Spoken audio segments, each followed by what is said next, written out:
I'm going to say this with my entire chest. I am about 87% convinced that service-based businesses actually hate being a client-driven operation. What's up, you beautiful mother? 3 things are about to happen from you watching this video today. 1, you are going to get really offended and you're probably never going to watch one of my videos again. 2, you're going to get really offended, but then you're going to realize that I'm right and you're going to take the advice that I'm going to give you. Or 3, you're already in the Cool Kids Club and the entire video, you're just going to keep nodding and be like, yeah, duh, because you're already here and you get it. Real ones know. And I want you to remember, I am always right. For all of you ones out there, it was really nice knowing you. Before you go though, could you like this video? Just right down here below. Thanks. Okay, so now that it's only us here, let's talk about this tweet. Okay, let's talk about it. Over the past, 3 years, really since COVID turned us all into unempathetic, unfriendly hermits that we aren't. That's not who we are.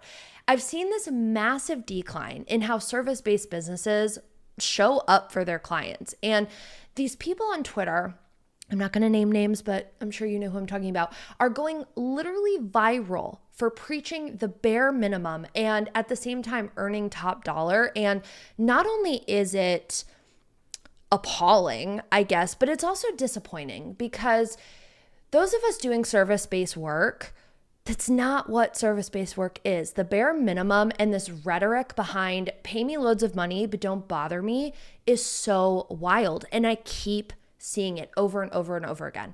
And so I tweeted out in solidarity a practice that is literally spit on by the majority of the freelance community and the idea of a quick call. I was like, I would rather get on a quick call than have to dissect your blabbering of an email or a Slack message to get a point across. And for those of you who are new subscribers, Heyo, what's going on?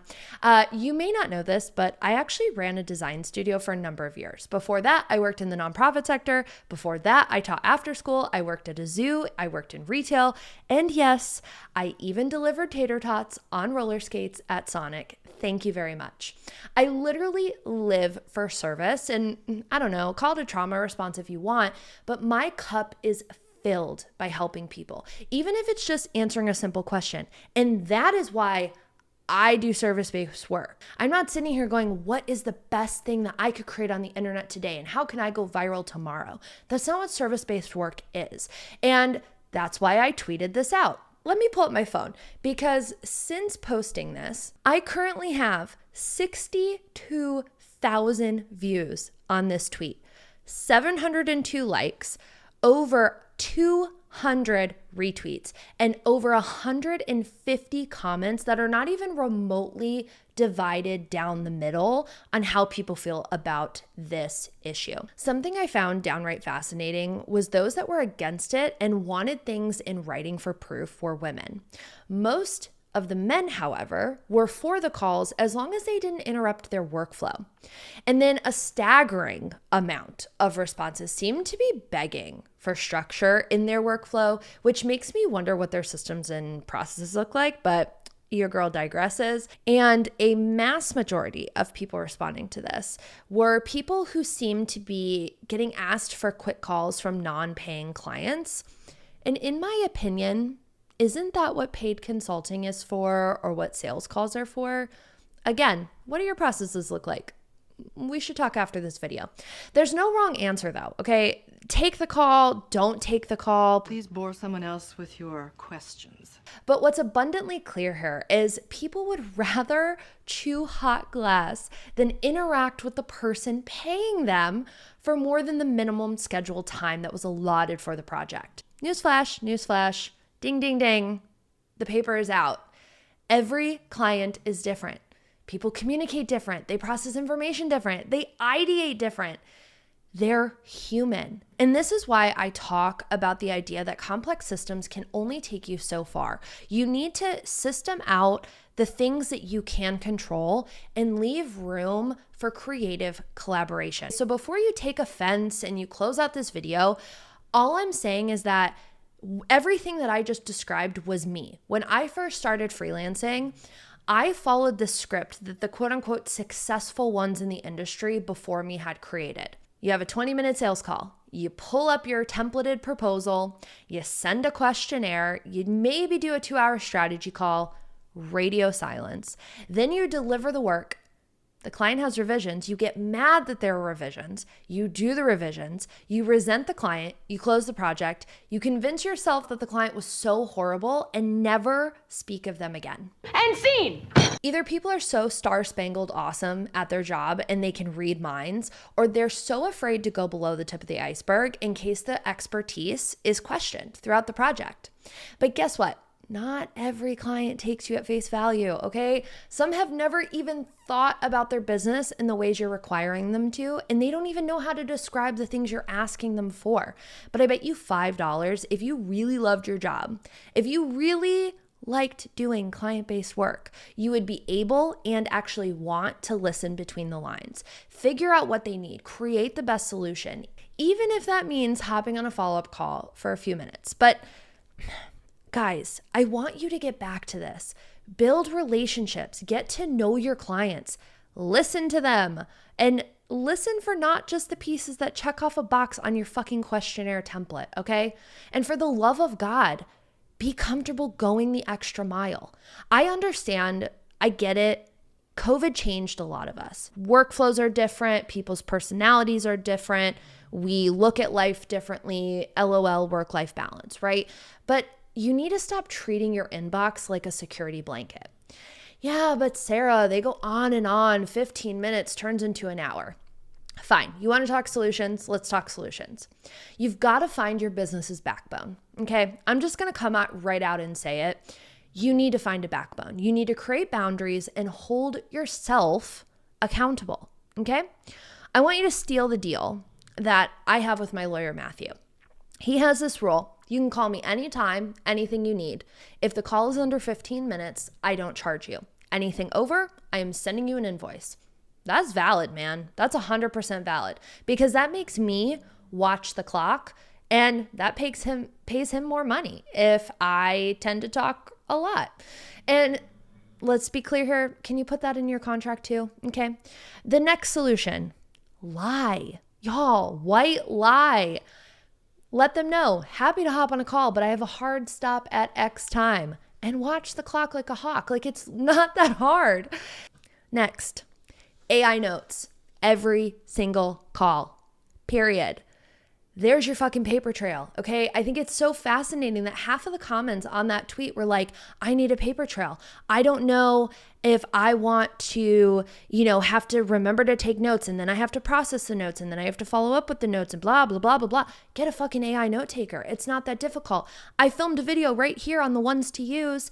Pick it, use it, explore it, blossom from it, all right? And then the last thing, if you really need boundaries, which I am all for, I only take calls specific days of the week. You guys know that. Block off 2 hours a week where clients can schedule a 15-minute window to talk to you. And now your workflow is intact. It's not that hard, okay? Lastly, no brainer. Ask them what the call is about. See if you can answer it right then and there without actually getting on the call. Duh. And if they say, oh, I'll share more when we meet, decline the call because detective is not in your job title, all right? And lastly, last thing, use the time to your advantage. I think it's so fascinating that people think that quick calls are just this like give to your client and you get nothing in return. I use these calls to my advantage all the time. A great example. So I am working with a production company, a video production company. They do commercials and campaigns, and I'm building out their Notion account for them. We're also doing some workflows and automations, and we were going back and forth on Slack and realized that we were both confused. We were like, what are you saying? No, what are you saying? And it was just so much easier to screen share and show the problem, and boom, they get the clarity that they need. And then I use the time to follow up with questions that I already have that I would have messaged them about. This call, my client, we were on for, I think 20 minutes, maybe 22. 5 tasks were immediately crossed off my list. And So it's okay to give and take and to be a little selfish. If clients are going to be selfish with your time, use up their time. The next thing that I want to share is you should be taking note of the discussions that people are coming to you of for quick chats, because chances are that means you need to fix your questionnaires. You need to maybe tweak your strategy session a little bit. Maybe also they're coming to you with a really valid idea that you could then use as value in the future with other clients. You could turn it into content. There's so many things you could do with these calls instead of acting like it is the end of the world to have to talk to the people that are paying your bills, period. And so if they are truly interrupting your workflow, why do you have Slack and email open in the first place? To allow notifications to come through. The best Apple feature, in my opinion, is the do not disturb button. You have it on your cell phone, and if you have a Mac, if you didn't know that this was possible, if you click on your date and time in the top right corner or hover over it, use the command key and click on it, it turns off your notifications for your entire desktop. So if you are really that paranoid about your workflow being interrupted, maybe you should turn off everywhere people can come to you while you're doing deep focus work. For those of you who are still watching, thank you. I appreciate it with all my heart. This last tip is really only for the thick-skinned pros, okay?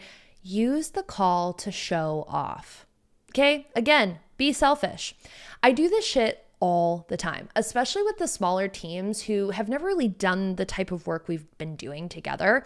I will literally go, oh, before we hang up, let me show you what I've been working on. And 12 times out of 10, I kid you not, they are so blown away, and I get instant gratification. Listen, my day is made. I'm like, yes, I'm finally on the right track with this project. I've been so worried and anxious, and look, boom, I know where I'm at. But if you're afraid that they're going to rip it to shreds, wouldn't you rather know now than before you did whatever work remained before you handed that off and hoped for the best? I know that that's a confidence thing, and you've got to kind of grow your confidence, but you don't grow your confidence unless you put yourself in an uncomfortable situation. And you're never going to grow. You're never going to get better if you're not allowing yourself to get feedback in any way possible. And so that production client, this is another great example. I literally bragged about a kind of a pretty complex Notion formula that I created for them. Crowd went nuts, y'all. Crowd went nuts. And I was like, fuck yeah, let's go. So I get it. Some of you are introverts and aren't confident enough to talk about things on the fly. I get that. But you've already had a sales call with this client. They've already paid an initial invoice. They've already agreed that you are the best person for the project. You bagged the client already, and there's really not much more to prove. So stop being afraid of them. Stop being afraid of the client. The worst they can do is be like, yeah, let's go back to the drawing board. Ooh, boo hoo, So if the idea of getting on a call nauseates you, the other things you could do, and I rely on this heavily. You guys know how much I love async voice note. I wish they would sponsor a video of mine. So everybody comment down below, I don't know, a green heart, and tag them so they see this and maybe they sponsor us in the future. You could also send Loom videos. You could request a Loom video and say, hey, my schedule's a little busy. I would really love to hear, what is going on, what you need to talk about. Send me a quick Loom. And when I have 5 minutes in between my calls today, I will happily view it and respond. You don't have to have several calls. You could just buffer it that way, right? So if you take away anything from this video, it is to stop being afraid of your clients you said yes to. Stop being afraid of them. Stop hating them. Put up boundaries, though, so they don't take advantage of you. And most importantly, remove your complex systems in your workflows. Keep it on the front end, but loosen it up once the creative starts, okay? Be a student. This is Big Sister Sarah bringing you back into reality. I want you to be the studio or agency or whatever you call yourself that truly practices and implements the values that you wrote for your fucking about page. And I want you to make space for collaboration. I want you to invite your clients to be part of the process if they want to be, because it's not going to hurt you to talk to a client instead of endlessly scrolling TikTok, Okay? It's not. You are going to get so much more insight. At the end of the day, service work is not about creating the next viral thing for the internet. All right? It's not about becoming $1 million agency. No one is going to remember you for those things. They're not going to remember me for this tweet. But what they're going to remember is how you treated them and their business when they needed you the most. And that, my friend, is literally how referrals are born. Ew. Oh, and yeah, if you're watching this and you're hiring a freelancer or agency, don't be a dick, please. Respect people's time, period.